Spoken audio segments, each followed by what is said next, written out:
And we're going to go ahead and cam that down. Okay, we're fixed. And we're going to cam this down now.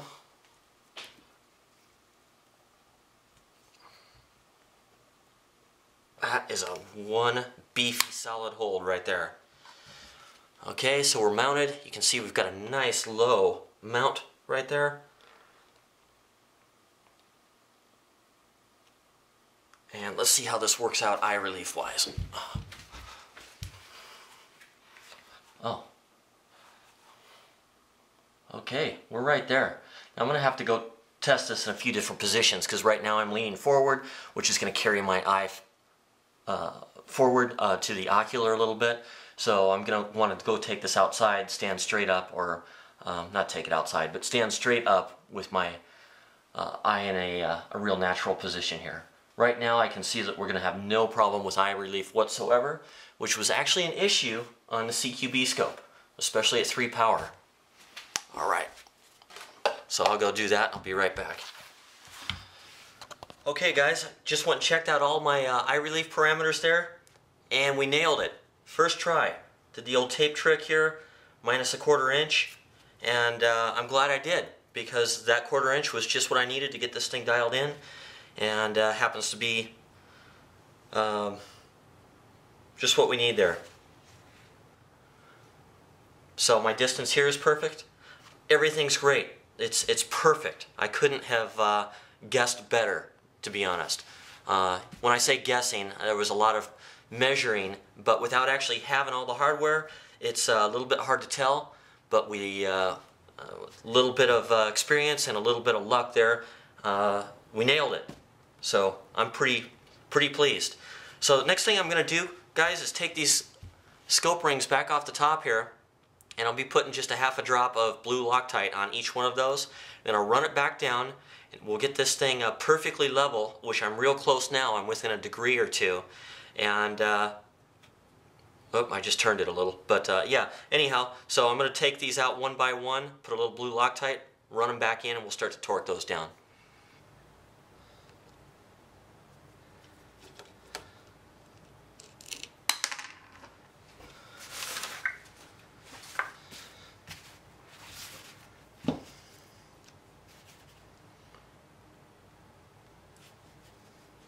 Just a little bit. One thing that I notice when people use Loctite, they tend to use too much.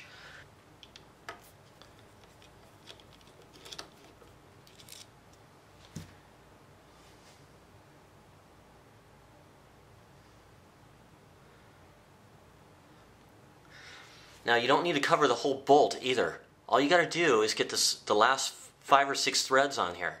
That's all it needs. You don't have to do the entire thing. If you do the entire thing, this is going to be dripping out from between your rings. So all you need is this very last end right here.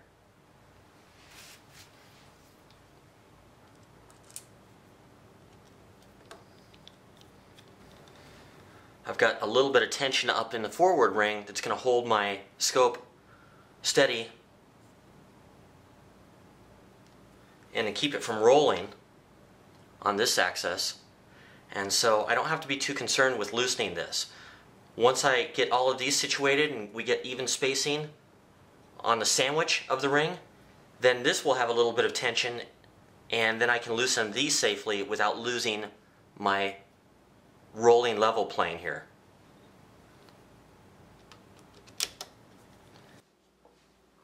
Okay guys, I've got an equal sandwich gap on this side and this side, and all of these are screwed down until they kind of stop, and now I'm just going to snug each one. Just, 10 degrees there. And that will hold our scope from rolling left and right while I take the forward bolts out and apply Loctite to those.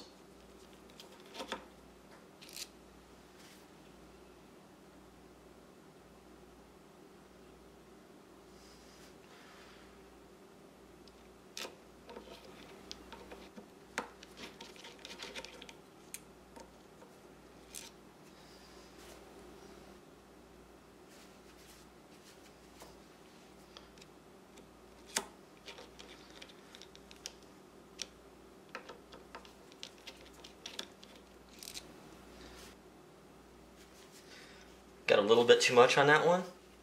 Sometimes it comes out of there fast. Just going to use a paper towel just so that you have a coating of Loctite, and you don't want it to be saturated. You just need a coating of it, just a film of it. Using more Loctite won't make it hold better.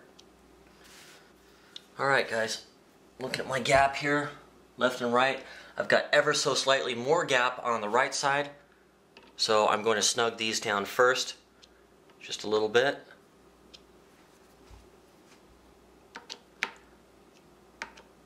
May have to loosen the left side a little bit. There we go, that took care of that. Snug the right. When I say snug, I'm talking 2-finger pressure. I'm talking this much. Just what you can turn with your 2 fingers here. Okay, now once my gap on the right and the left side is equal, then I can start just a diagonal snug here. I'm going to start over on this side, give that a little tweak. Start on this side, give that a little tweak. Little tweak. Little tweak. Now I'm going to come back here and do the same things. Noticing that my gap is the same at all 4 corners. Little tweak.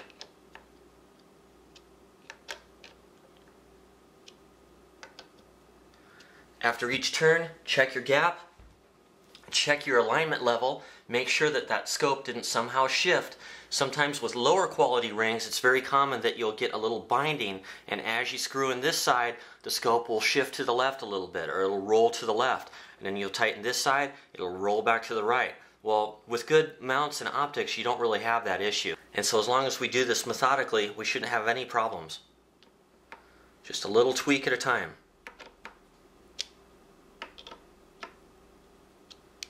Back here.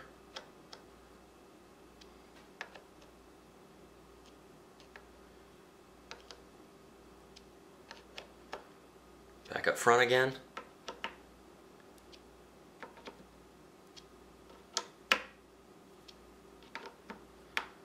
Okay, so we're permanently mounting this now. So just make sure that you have that the cant on your scope correct.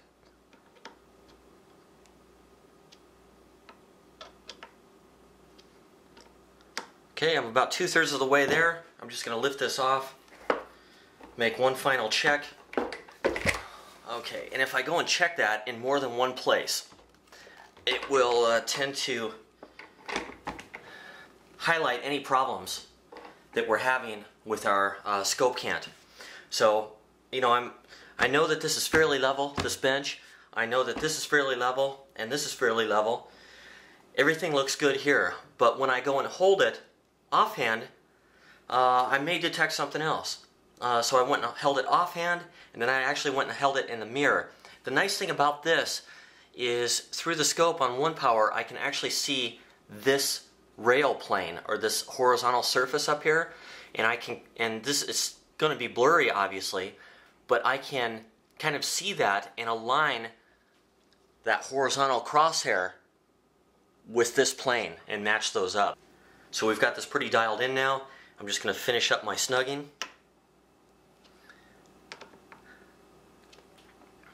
I can kind of feel that the Loctite is snugging up now, and I can feel the resistance of the rings as they stretch down around the tube there.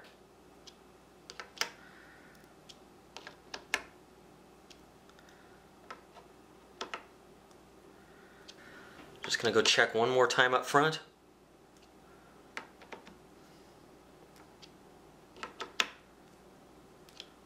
My gaps turned out perfectly. I love that.